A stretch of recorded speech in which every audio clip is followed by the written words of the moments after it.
Canada's steel industry is in crisis. With U.S. tariffs now doubled to 50%, production is falling, and more Canadian workers are at risk of being laid off. Yet the government's response, a delayed counter-tariff plan tied to uncertain trade talks, has been described by industry leaders as falling short.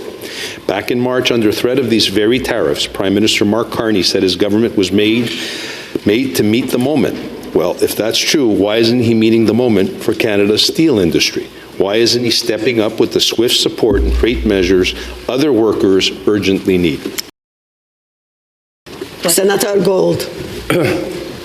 Thank you for your question and for underlying the challenges that workers in the steel industry, as so many other workers in so many other industries, are facing, given the tariffs that have been unjustly imposed and the uncertainty that remains with regard to how these issues will ultimately be resolved. This government is working very, very diligently, carefully, and regularly to address all of these issues, including the lifting of the tariffs and including making sure that the proper supports are put in place to help our industries.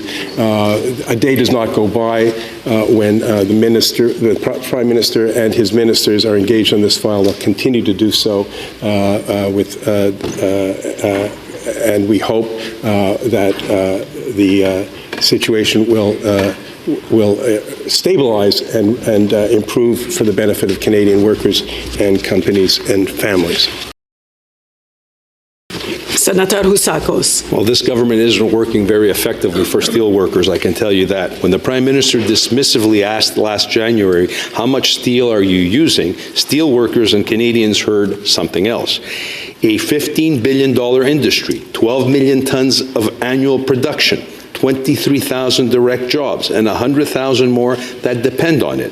Vital plants in places like Hamilton and Sault Ste. Marie. Will the government now show it truly understands what's at stake and act immediately with counter tariffs on the U.S. and block the dumping of steel in Canada by repeated trade offenders?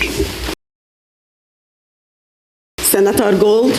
Mr. has been very clear on all of these issues. It's also been clear that the path forward, whether it's in terms of increasing our defense investments or indeed the building of national projects, is to ensure that Canadian businesses and manufacturers, including those in the steel and aluminum sector, are fully utilized to support the growth of our economy and our defenses.